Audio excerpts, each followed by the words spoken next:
मगर हर हफ्ते में टीवी पे देखती है। उसका नाम है राखी सावंत। जितेंद्र आवार राजनीति के राखी सावंत है। लोगों का नजीब भाई आगे बढ़ो, नजीब भाई संघर्ष करो, नहीं संघर्ष को उनको करना है। अभी मैं नदीम लारी और आप देख रहे हैं ब्लैक बाबू। महाराष्ट्र की सियासत का पारा इस वक्त बहुत ज्यादा चढ़ा हुआ है। आरोप प्रत्यारोप का दौर चल रहा है। एक पार्टी दूसरी पार्टी पर किस तरह से चोट कर रही है, किस तरह से आरोप लगा रहे हैं, वो हम आपको दिखाएंगे इस वीडियो में। राष्ट्रवादी कांग्रेस पार्टी अजीत पवार गुट के महाराष्ट्र प्रदेश के युवा अध्यक्ष सूरज चौहान ने आमदार जितेंद्र आवाड के ऊपर किस तरह से निशाना साधा, क्या कहा उन्होंने, किसको कहा उन्होंने कि महाराष्ट्र में एक ऐसा नेता है जिसकी हैसियत राखी सावंत जैसी है। आइए देखते हैं सूरज चौहान की मुकम्मल स्पीच, कंप्लीट स्पीच, उन्होंने किस तरह से आवाड के ऊपर निशाना साधा है। ऐसे तमाम अपडेट्स के लिए हमारा चैनल ब्लैक बाबू सब्सक्राइब करें, वीडियो को लाइक और शेयर करें। मैं महाराष्ट्र में जन सम्मान यात्रा के माध्यम से हो या युवा संवाद के माध्यम से हम महाराष्ट्र में घूम रहे हैं, मगर जिस तरह से रिस्पॉन्स हमें गढ़वा मुंगरा में मिला है, उस तरह का रिस्पॉन्स महाराष्ट्र में किसी सभा में नहीं मिला।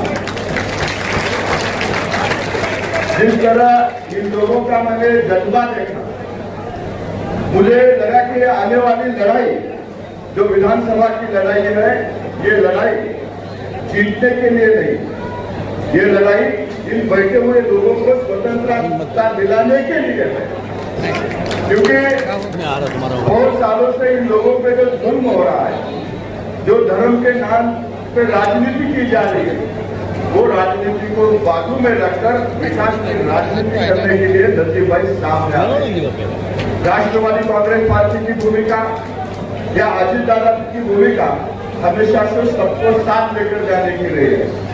जब राष्ट्रवादी कांग्रेस पार्टी हम अलग हो गए, तब हम लोगों ने कुछ बोला था, इन्होंने विचारों की गद्दारी की। आप इधर आ रहा तो मैंने देखा था गद्दारी के कुछ बैनर लगे थे। अब मैं गढ़वा और मुंगरा वासियों से सवाल पूछता हूं और जितेंद्र आवाड को खुला आह्वान, ओपन चैलेंज यहां से करता हूं। अगर जितेंद्र आवाड में दम है तो इस चैलेंज से उत्तर दे कि आपने, जब हम महाविकास आघाड़ी की सरकार गिरी थी, जब महायुति में जाना तय हुआ था, तो जितेंद्र आवाड ने भारतीय जनता पार्टी के समर्थन पत्र पे सही की थी कि नहीं की थी, ये पहले बताए। एक जगह भारतीय जनता पार्टी को समर्थन देने वाले पत्र पे सिग्नेचर करते हो और दूसरी जगह आप संविधान की बात करते हो। मेरी बहन बात कर रही थी, वो बोली कि जितेंद्र आवाड हमेशा संविधान की बात करता है, हिंदू मुस्लिम की बात करता है, सांप्रदाय की बात करता है। मैं आपको एक बात बताता हूं, अगर जितेंद्र आवाड की ये सब बातें करनी मजबूरी है, ये सब मजबूरी है, क्योंकि यहाँ पर मुस्लिम समुदाय के लोग ज्यादा रहते हैं, इसलिए इनको ये बात करनी पड़ते हैं।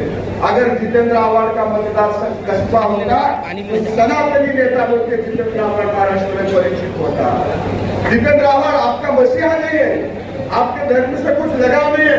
जितेंद्र आवाड को लगाव है कुर्सी से, जितेंद्र आवाड को लगाव है सिर्फ इस कौम को महाराष्ट्र में गुमराह करने के लिए। जितेंद्र आवाड ने कभी बात की है कि मुस्लिम समाज के युवा पढ़ने चाहिए, मुस्लिम समाज के युवा रोजगार करने चाहिए, मुस्लिम समाज के युवा बिजनेस करने चाहिए? वो कभी बात नहीं करेंगे। वो बात करेंगे कि हमारे समाज के ऊपर अन्याय हो रहा है। मगर अजीत दादा एक ऐसे नेता है जो सबको साथ लेकर जाने का काम करते हैं। अजीत दादा की तारीफ राज ठाकरे ने भी की थी कि अजीत दादा महाराष्ट्र में एकमात्र नेता है जो धर्म की न जाति की राजनीति करते हैं। अजीत दादा राजनीति करके तो विकास की राजनीति करते हैं। और आज हमने जब महायुति में शामिल हुए, मैं एक स्टेटमेंट टीवी पे देखा था कि आप गढ़वा मुंगरा विधानसभा मतदार संघ के विकास के लिए अजीत दादा ने 50 करोड़ रुपए नजीब भाई के पत्र पे दिए थे। दिए कि नहीं दिए थे? अगर ये आदमी नगर सेवक होते हुए भी 50 करोड़ रुपए इस मतदार संघ के लिए ला सकता है, तो सोचो विधायक बनने के बाद क्या कर सकता है। ये करिश्मा, ये लाने की ताकत नजीर भाई की है। जब राष्ट्रवादी कांग्रेस पार्टी में महाराष्ट्र में विधानसभा सीट देने की बात चल रही थी तो अजीत दादा ने ऐलान किया था कि मुस्लिम समाज ने हमेशा हमें साथ दिया है, आने वाले दिनों में हम मुस्लिम समाज को 10% जितने भी सीट मिलेंगे उसमें से 10% उम्मीदवार हमारे मुस्लिम उम्मीदवार होंगे। आज मैं दावे के साथ कह सकता हूँ, आप नजीर भाई को विधायक बनाओ, अजीत दादा उनको मंत्री बनाने का काम करेंगे।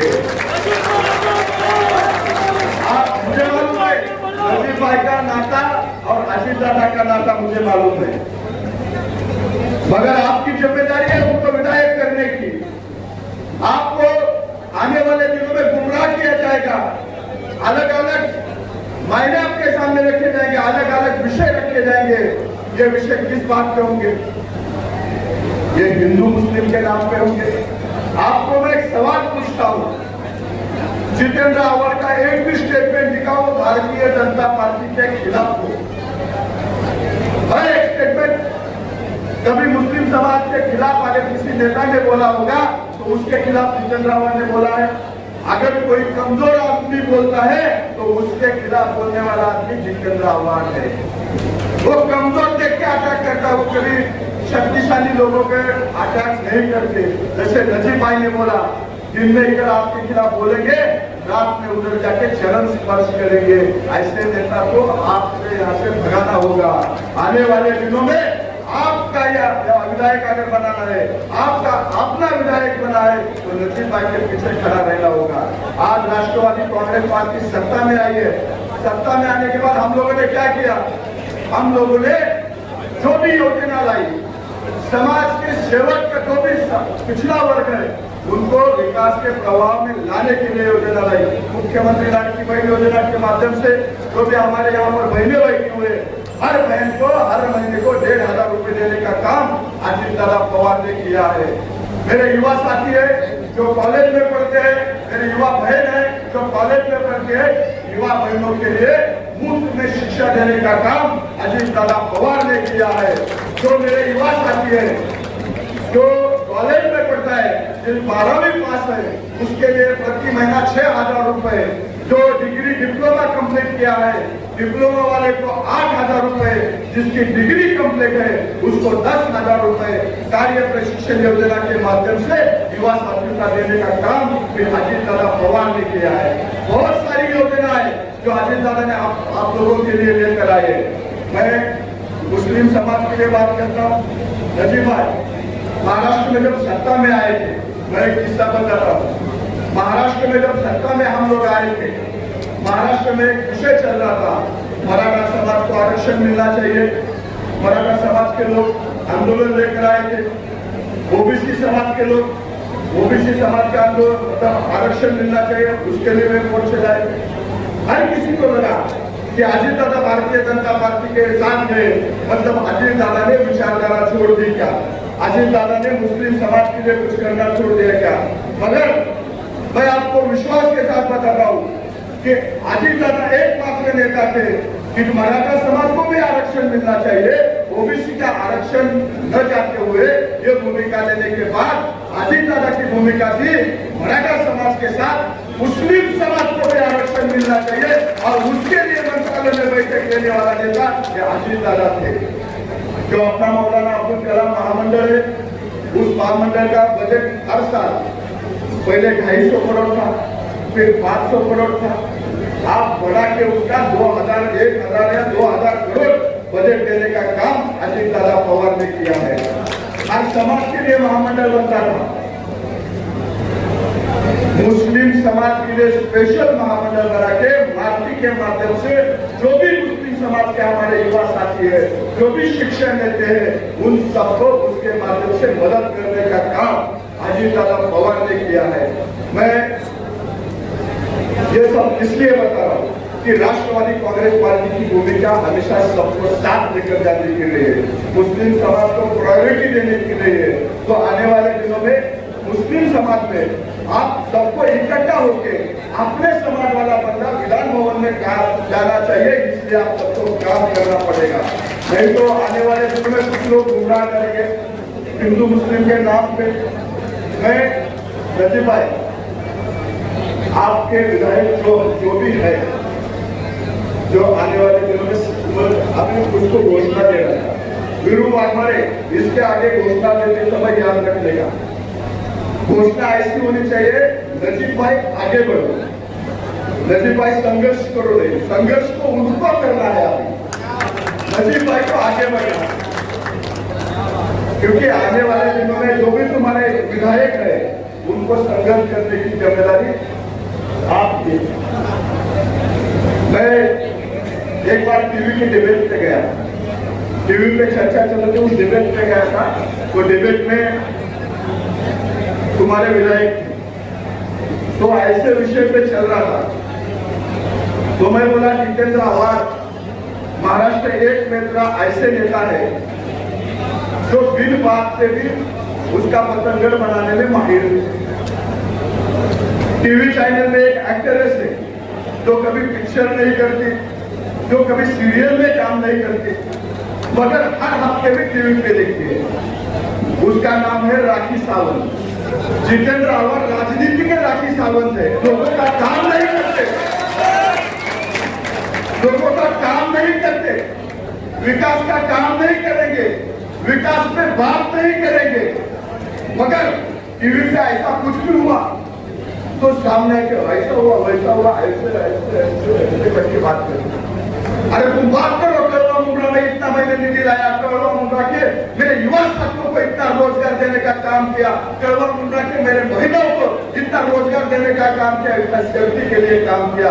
आज भी कड़वा मुंडा में बेसिक विकास के लिए काम करना पड़ता है। जो तुम्हारे नगर सेवक थे, मैंने आते समय देखा वही आंदोलन कर रहे, जफर भाई वही आंदोलन कर रहे, सत्य में तुम थे, सत्ता तुम्हारे पास थी और तुम ही आंदोलन कर रहे हो। मतलब महाराष्ट्र में ऐसा पहली बार हो रहा है, उनके खिलाफ ही आंदोलन कर रहे। भाई और बहनों, नजीब भाई ने जो बोला, आनंद परांजपे साहब ने जो बोला, वो याद रखो। राष्ट्रवादी कांग्रेस पार्टी की भूमिका ना जाति की ना धर्म की रही है, राष्ट्रवादी कांग्रेस पार्टी की भूमिका विकास की रही है।